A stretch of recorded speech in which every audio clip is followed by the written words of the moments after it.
Bonjour à tous et bienvenue sur Radio Gazoo pour une nouvelle vidéo dans laquelle on va s'intéresser à la résolution du QCM de l'examen de janvier 2019.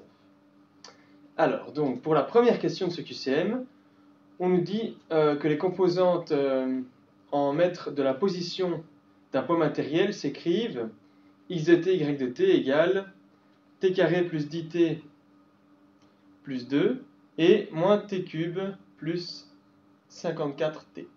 Et on nous demande la norme v de sa vitesse lorsqu'on est au temps t égal à 5 secondes. Bon, alors, pour trouver la norme de la vitesse, il va d'abord falloir trouver les composantes, les deux composantes, puisqu'on est en 2D ici, du vecteur vitesse. Pour trouver ces deux composantes, eh bien, on me donne juste la position en fonction du temps. Donc si je remplace ici la variable t par 5, eh bien, je trouverai la position au temps t égale 5 secondes.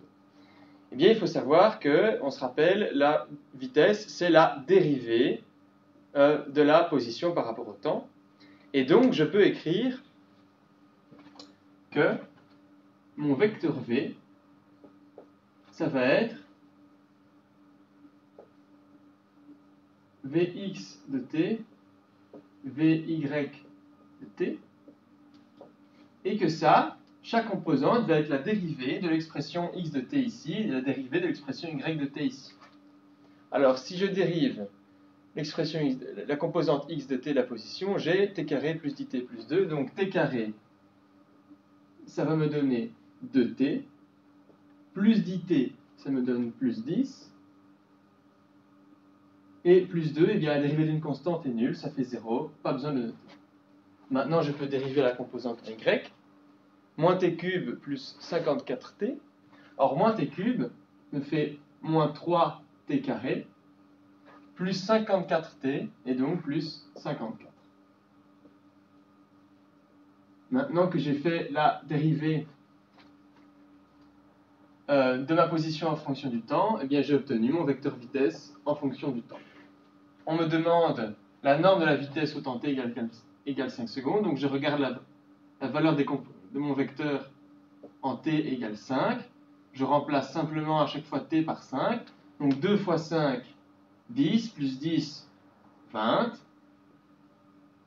Et ici, alors 5 au carré, 25. 3 fois 25, 75. Donc moins 75 plus 54. Alors, moins 75 plus 54, ça nous fait 21. Moins 21. Et je peux donc calculer la norme de mon vecteur v au temps t égale 5, que j'appelle v, égale, eh bien, racine de 20 au carré plus moins 21 au carré, ce qui me donne 29 mètres par seconde. Et j'ai donc résolu la première question du QCM. On peut donc passer à la question suivante. Donc pour la question 2, cette fois-ci, qu'est-ce que nous avons? Nous avons un petit bloc qui lui tombe le long d'une pente inclinée. Et qu'est-ce qu'on sait? C'est que l'angle de la pente vaut 30 degrés. Ça, c'est la situation dans laquelle on se trouve. On sait également que le bloc est d'une masse m égale 5 kg. Qu'est-ce qu'on nous demande? On nous demande quelle est la norme de l'accélération de ce bloc. Donc, comment est-ce qu'on va la calculer? On va utiliser la formule qu'on utilise tout le temps, la formule universelle. F égale m a. Première chose, on va identifier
Alors, venons-en maintenant à la question numéro 3, choix multiple, où on décrit la situation d'une bille dans 3 cas différents.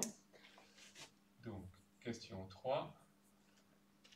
On a, dans la première situation, une bille qui comprime un ressort.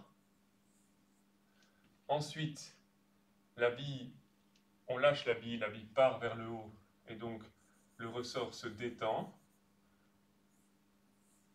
et donne une certaine vitesse. Ici, je vais représenter une vitesse vers le haut à la bille. Attention, ce n'est pas une force, c'est une vitesse. Et enfin, troisième situation, le ressort est complètement détendu, de la même manière que dans la situation précédente, mais grâce à sa vitesse initiale, la bille a monté d'une hauteur h et a ici une vitesse nulle. Alors, si je représente les différents niveaux, on a ici le niveau où le ressort est complètement détendu. Ici, on a la hauteur h maximale à laquelle va monter la bille. Et ici, on a la distance d, qui était la distance d'enfoncement du ressort, si on peut dire, c'est-à-dire la distance de compression du ressort. On a donc les 3 situations 1, 2 et la situation 3, ici. Alors on nous demande dans l'exercice quelle est la vitesse au moment où la bille va quitter le ressort, c'est-à-dire dans la situation 2. Alors il y a plusieurs manières de faire, de résoudre cet exercice. Moi je vais prendre une manière qui n'est peut-être pas la plus rapide, mais vous verrez qu'après j'expliquerai un peu les autres manières de faire, si autres manières il y a.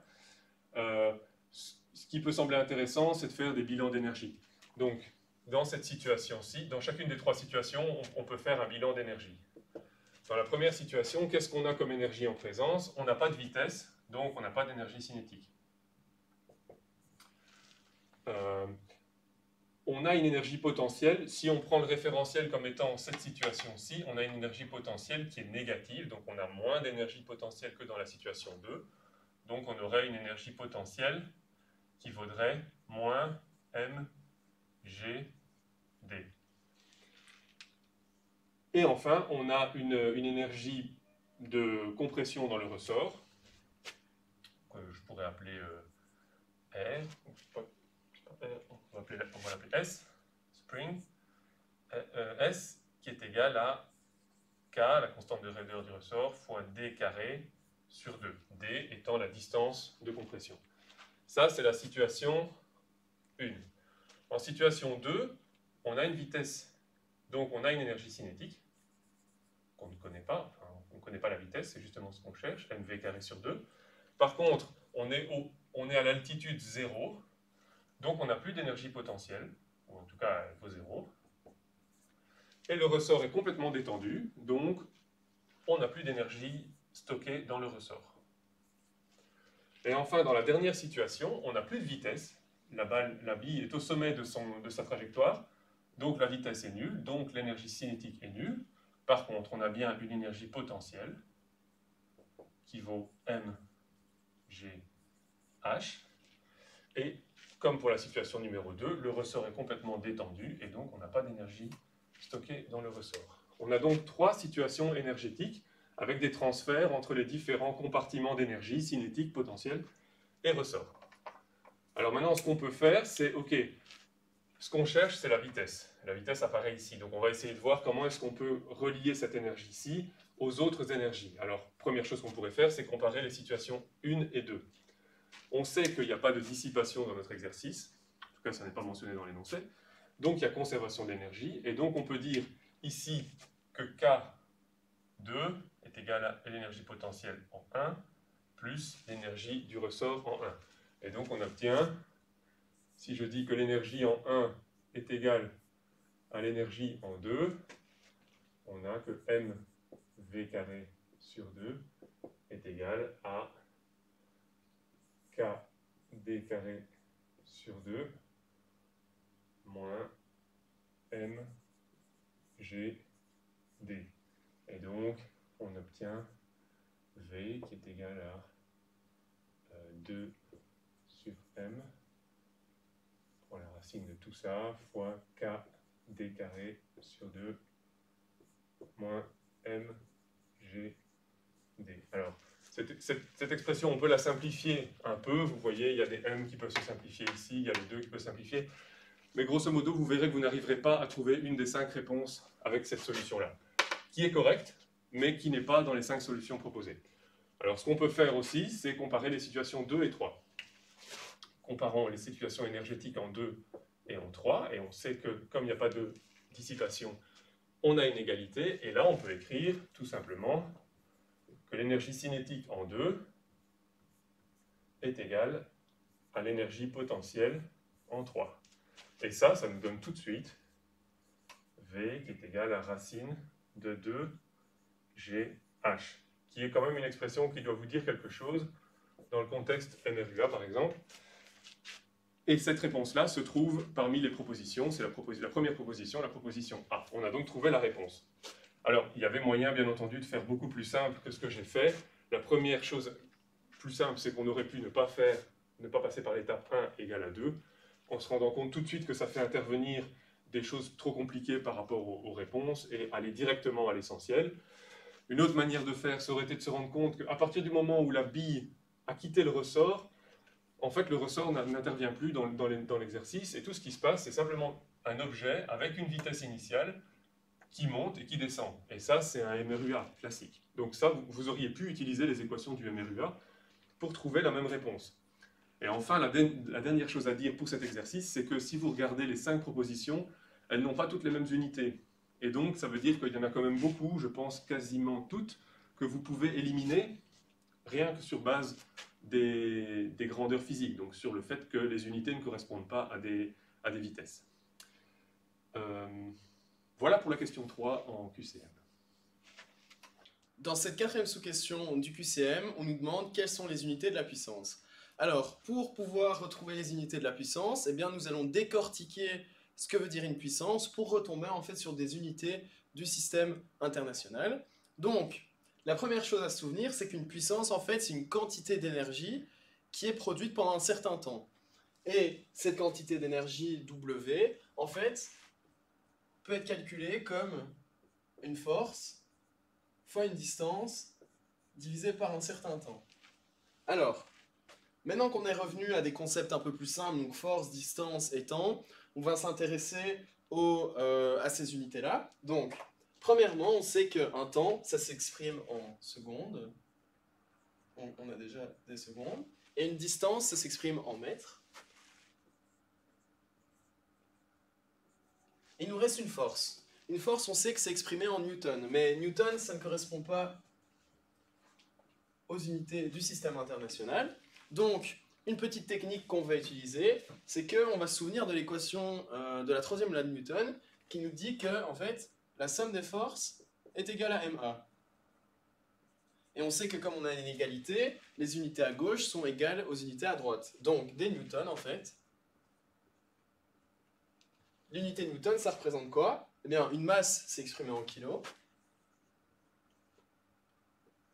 Et une accélération, c'est des mètres par seconde au carré. Et donc, si on met tout ensemble, on a que les unités d'une puissance, ce sont des kilos fois des mètres par seconde au carré, fois des mètres, divisé par 2 secondes. Ce qui nous donne en fait des kilos mètres carrés seconde au cube. Et comme ça, on a trouvé l'unité de notre puissance, d'une puissance, et en regardant notre QCM, on voit que ça correspond à la réponse A. Alors, pour la question 5, on nous dit qu'à un instant t égale 0, le chauffeur d'un camion, qui roule à 32 mètres par seconde, aperçoit soudain un caribou immobile à 70 mètres devant lui. Pour éviter le caribou, le chauffeur freine à fond sans donner de coup de volant et le caribou reste pétrifié face à son destin. On suppose que le temps de réflexe du chauffeur est de 0,5 secondes et la décélération due au freinage sera d'une valeur constante de A égale 8 mètres par seconde au carré. On nous demande d'estimer la distance totale D parcourue par le camion entre l'instant t égale 0 et l'arrêt complet du véhicule. Il s'agit donc de savoir si notre pauvre caribou sera sauvé ou malheureusement s'il sera envoyé au paradis des animaux. Alors, ici on est clairement dans la partie de la matière qui concerne les MRU et les MRUA. Donc on peut se souvenir des formules qui sont que la position en fonction du temps est donnée par la position de départ x0 plus la vitesse de départ v0 fois le temps plus l'accélération fois le temps au carré sur 2. Et on sait aussi que la vitesse en fonction du temps est donnée par la vitesse de départ v0 plus l'accélération multipliée par le temps. Donc ici, je cherche la distance parcourue et je vais donc partir dans la première formule. X de t égale x0 plus v0 fois t plus at carré sur 2. Ce qui est important ici, c'est de bien choisir la position de départ. Parce que je connais mon accélération, a, qui est de 8 mètres par seconde au carré, enfin moins 8 puisque je freine, mais cette accélération n'est effective qu'à partir du moment où le chauffeur freine, donc après un temps de réflexe de 0,5 secondes. Et donc pendant ces 0,5 secondes, mon camion a parcouru une certaine distance sans freiner. Comme je connais la vitesse initiale du camion, je sais que jusqu'à ce que le chauffeur freine, la vitesse n'a pas changé. Et je sais qu'il a fallu 0,5 secondes pour que le chauffeur freine. Et bien je sais que mon x0, à partir duquel je vais calculer, c'est 0,5 secondes fois 32 mètres par seconde, c'est égal à 16 mètres. Je peux donc écrire que x au temps t égale t stop, quand mon camion se sera arrêté, c'est 16 plus v0, alors la vitesse de départ 32 fois t stop, plus, alors a, l'accélération moins 8 car je freine, t stop au carré sur 2. Le souci ici, c'est que j'ai deux inconnus. Je cherche effectivement ma position au temps t égale t stop, le temps d'arrêt complet du véhicule, mais je ne sais pas encore à quel moment le véhicule s'est arrêté, je ne connais pas encore t stop. J'ai donc deux inconnus et je n'ai qu'une équation, et bien il faut trouver une deuxième équation. Par contre, j'ai une info supplémentaire, on me dit que t stop c'est le moment où le véhicule est à l'arrêt, où sa vitesse est nulle. Je peux donc utiliser la deuxième formule ici pour la vitesse, parce que je sais que la vitesse au temps t égale à t stop est égale à 0. Je peux donc écrire que 0 est égal à v0, donc 32, plus l'accélération fois le temps, donc plus moins 8 fois t stop. De là, je déduis que t stop est égal à 4 secondes. Sur base de la connaissance de t stop, eh bien je peux maintenant résoudre mon problème ici, et je peux écrire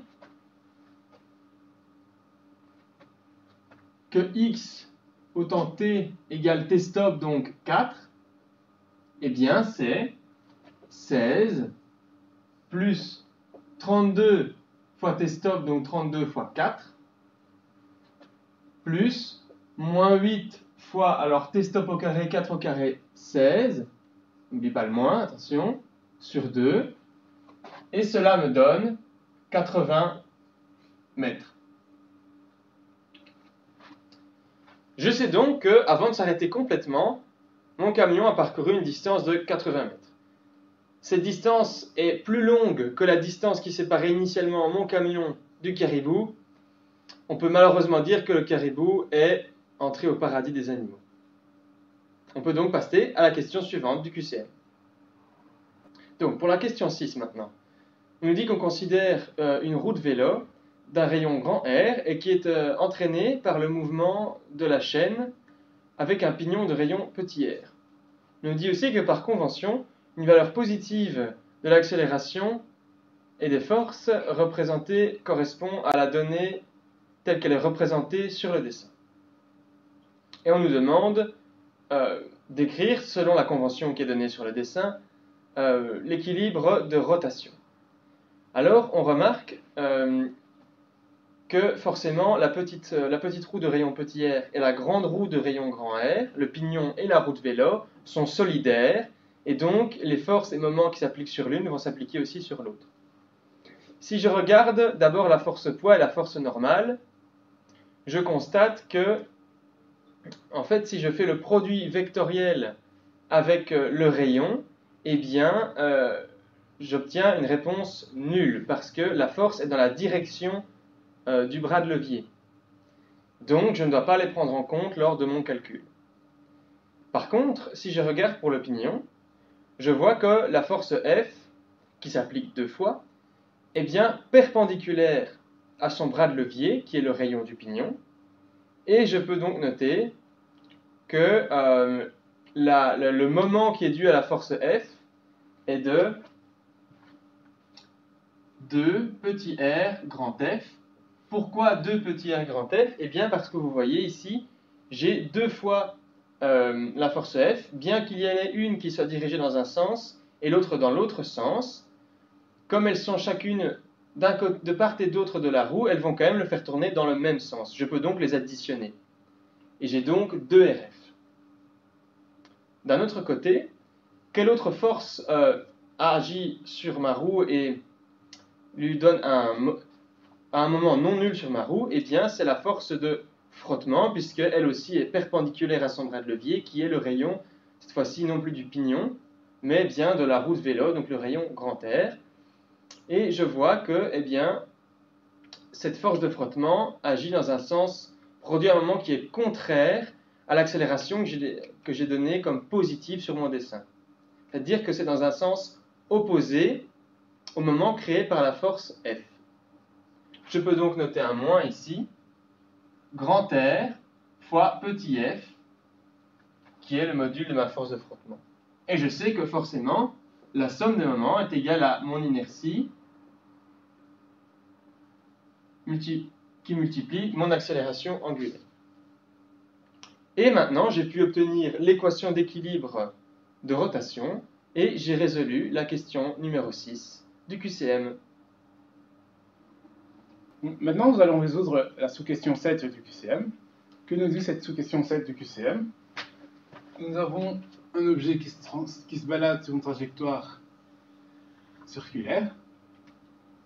Cet objet subit une force F tangentielle à son parcours et sa trajectoire circulaire est un rayon R. Maintenant, on nous parle d'une deuxième situation où l'objet, donc dans la deuxième situation, l'objet est toujours en train de tourner, a toujours une trajectoire circulaire, sauf que cette fois-ci, le rayon, donc c'est pas à l'échelle, mais le rayon est 2 fois plus grand, de R, et l'objet, lui, a une masse 3 fois plus grande, 3m. Si on avait une masse juste m. Par contre, ce qui est la même chose, c'est F. C'est le F que subit cet objet.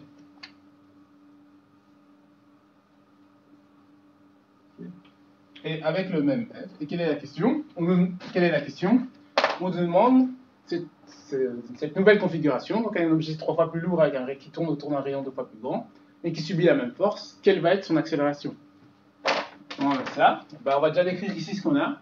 Ici, nous avons F est égal à m fois a l'accélération que subit cet objet. Comme on est un truc circulaire, on peut remplacer a par sa formule. Donc ce a là, on peut le remplacer par r fois alpha, l'accélération circulaire. On tombe donc sur F est égal à m fois r fois alpha. Ça décrit la situation initiale. Ça décrit le F que subit cette situation initiale. On se met dans le nouveau repère. Dans le nouveau repère, qu'est-ce qu'on a? C'est la même chose. On fait F, c'est la même force, donc c'est la même force qu'avant. C'est ce F-là, qui est égal à cette fois-ci M qui est 3 fois plus lourd, donc 3M fois A étoile, donc une autre accélération. Toujours par la même formule, on change ce A étoile là en, cette fois-ci, normalement c'est R fois alpha, mais comme le R est 2 fois plus grand, ça va nous donner 2 fois R fois alpha étoile, nouveau alpha. Nouvelle accélération liée au fait que la trajectoire n'est pas la même.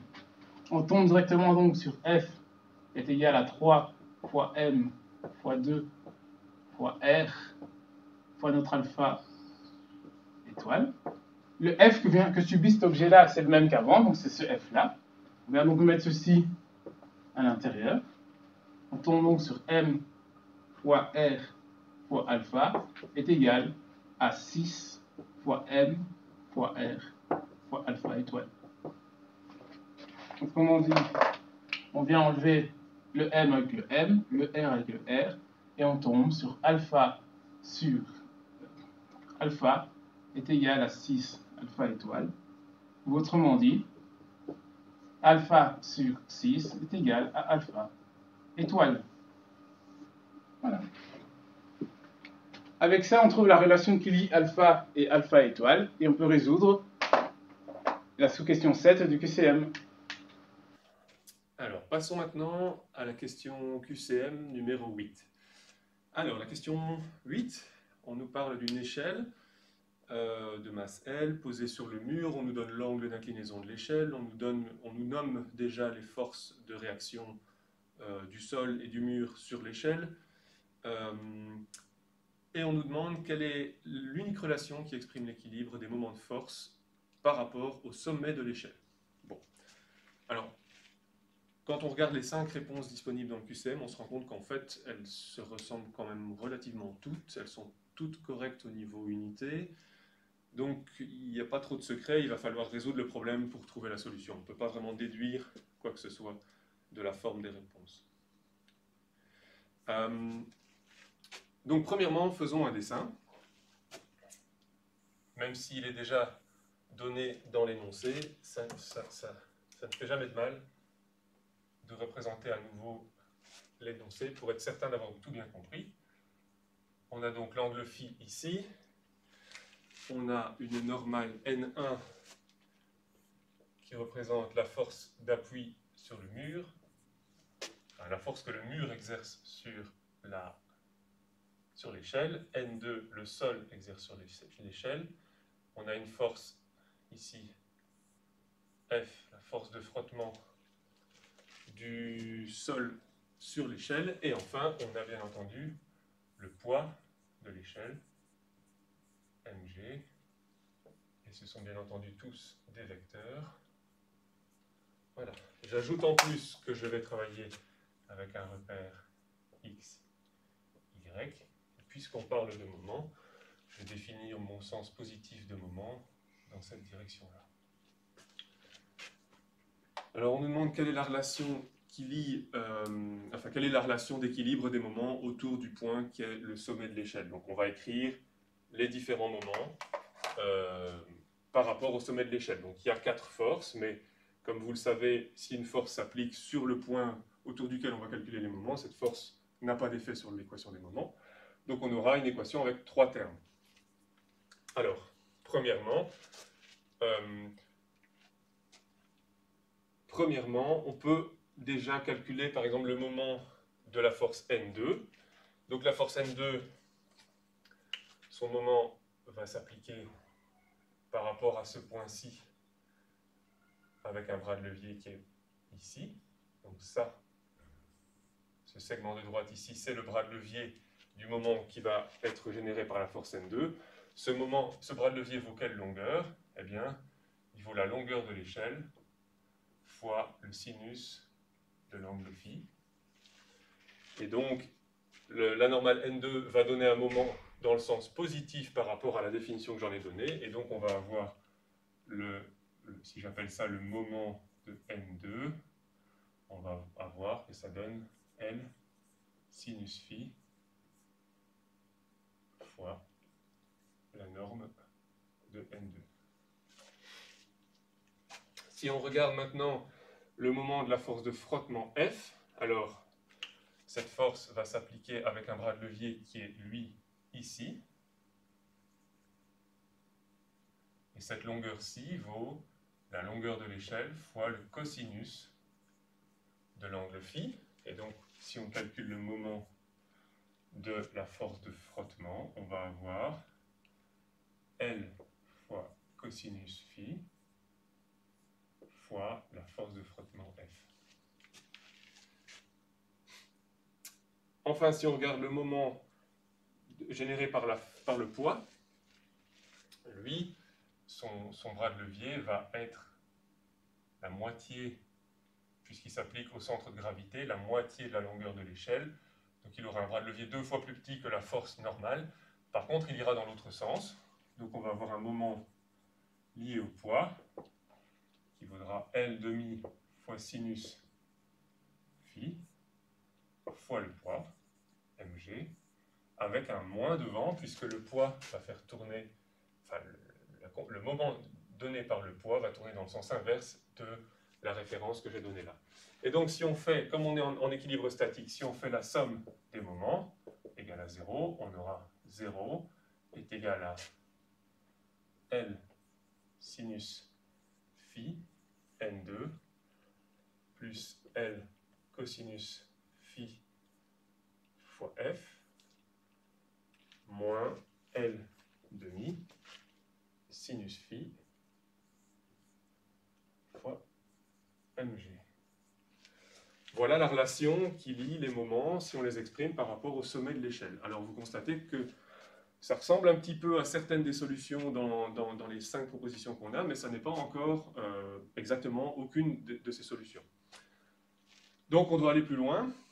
Et qu'est-ce qu'on connaît de plus du problème? Il y a des choses qu'on sait. Si on devait résoudre le problème complètement, ce qu'on aurait comme réflexe, c'est de se dire, ok, qu'est-ce qu'on ne connaît pas encore dans cet énoncé? Ben, N2 et F, on ne les connaît pas. Alors il y a des choses qu'on peut dire sur N2 et sur F. Par exemple, F, force de frottement, on sait que c'est égal à un coefficient de frottement, a priori statique, fois N2. Donc on a une relation qui lie F et N2, ce qui est intéressant. Et deuxième relation intéressante, c'est qu'en fait, ici on s'est concentré sur l'équilibre des moments, mais si on voulait résoudre l'exercice et trouver les valeurs de N2 et de N1 par exemple, on devrait aussi faire un équilibre des forces. Alors si on regarde rapidement l'équilibre des forces en vertical, on se rend compte qu'il n'y a que 2 forces verticales, il y a le poids et il y a N2. Ce qui veut dire que N2 va être égal au poids.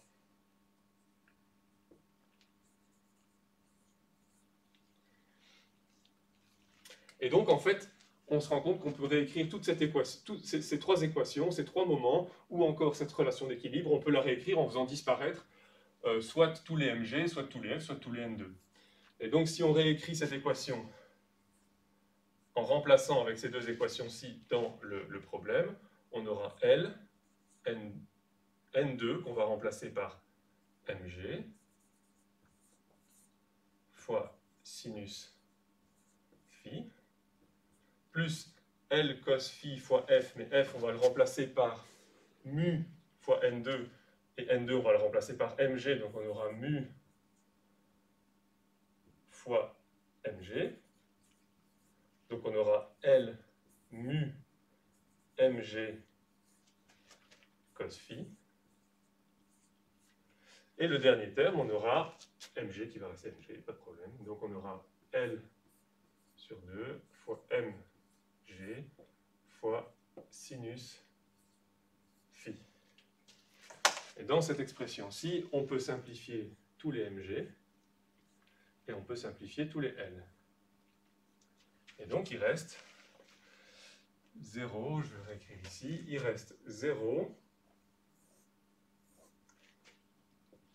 Si je reprends cette équation-ci et que je la fais revenir ici, il reste 0 égale sinus phi plus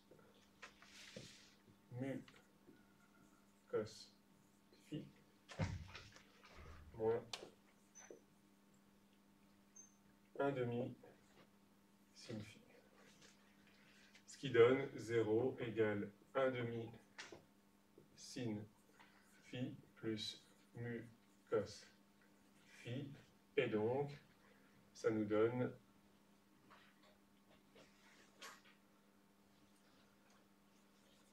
sinus phi égale 2 mu cos phi. Ce qui est la dernière réponse, la dernière solution de l'exercice, la solution E. Donc vous voyez que dans ce cas-ci, la seule manière d'arriver au bout de l'exercice, c'était de résoudre la totalité de l'exercice sans pouvoir éliminer a priori l'une ou l'autre des solutions, l'une ou l'autre des propositions du QCM. Alors, dans cette sous-question 9 du QCM, on s'intéresse à une masse M qui est attachée à un ressort, à un mur. Alors, ce qu'on nous demande ici, eh bien, c'est de retrouver les unités du graphe que vous pouvez voir à l'écran, car malencontreusement, eh bien, la légende a été perdue. Donc, ce que nous allons faire, eh bien, c'est nous intéresser à l'évolution de deux énergies, à premièrement l'énergie potentielle du ressort et ensuite l'énergie cinétique de notre masse. Et ce que nous allons faire, en fait, c'est tracer ces deux énergies sur un graphe. Alors, ce qu'on va faire, c'est que on sait que de base, on a une position de repos ici en pointillé, nous allons dire, comme c'est au repos, nous allons dire que nous nous trouvons en x est égal à 0. Et comme nous allons analyser l'énergie cinétique de notre masse M et l'énergie potentielle du ressort, en fait, ce qu'on va faire dans un premier temps, c'est représenter l'évolution de ces deux énergies par rapport à où se trouve notre masse M. Donc, sur un graphe, ce que nous allons tracer, c'est l'évolution de l'énergie en fonction de x, la position de notre masse M par rapport au point d'équilibre. Et simplement, on va dire que le point d'équilibre est ici en x est égal à 0. Alors, donc, initialement, ce que nous avons, c'est que notre masse M est au point d'équilibre. Donc, le ressort n'est pas contracté, ce qui fait que son énergie eh bien, est nulle, et la masse M n'est pas en mouvement. Mais, regardons ce qui se passe si eh bien, on compresse ce ressort. Eh bien, imaginons que maintenant, au lieu d'être au point d'équilibre, eh bien, nous sommes en x est égal à une distance moins d, par exemple. Eh bien, comme ce ressort est comprimé, ce qu'il va faire, c'est qu'il va emmagasiner de l'énergie potentielle. Donc, au point moins d, l'énergie potentielle de notre système, l'énergie totale de notre système, eh bien, sera représentée uniquement par l'énergie potentielle du ressort. Pourquoi? Eh bien, parce que la masse M n'est pas en mouvement, donc V est égal à 0. Donc, imaginons qu'on se trouve en x est égal à moins d. Nous avons que l'énergie totale du système, eh bien, est maximum, parce qu'on appuie de manière maximum sur notre ressort, et que celle-ci est uniquement représentée par l'énergie potentielle du ressort. Alors, qu'est-ce qui se passe si on lâche maintenant le ressort? Eh bien, celui-ci va partir super vite, et va atteindre un point d'équilibre de l'autre côté.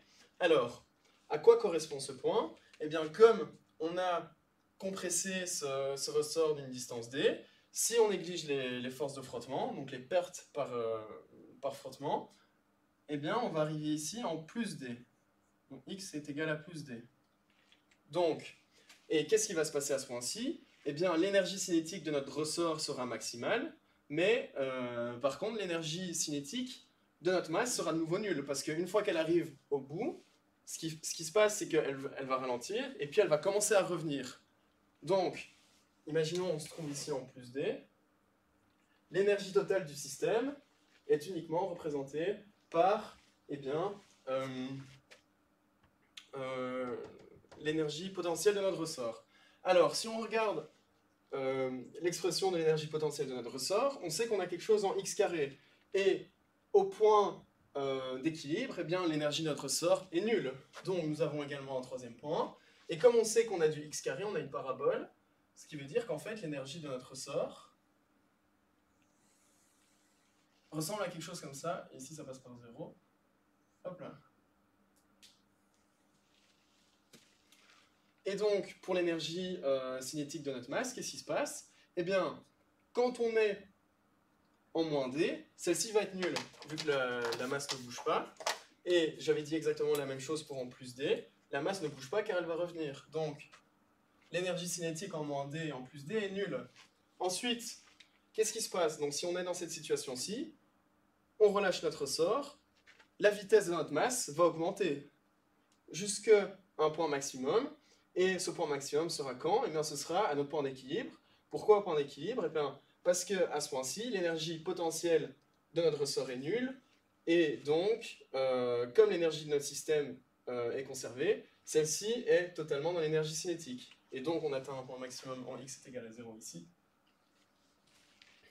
Et donc, comme on a dit que l'énergie totale de notre système est conservée et que nous avons quelque chose ici en parabole, cela veut dire que l'énergie cinétique de notre masse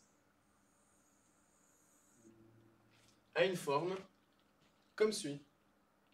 Et donc, si maintenant on regarde un peu ce que nous avons comme réponse de notre QCM, en identifiant les énergies auxquelles on s'est intéressé et notre graphe, eh bien on voit que la légende qui a été égarée, c'est que A est égal à X, que l'énergie A, en fait, c'est l'énergie potentielle de notre ressort, et l'énergie B, c'est l'énergie cinétique de notre masse M.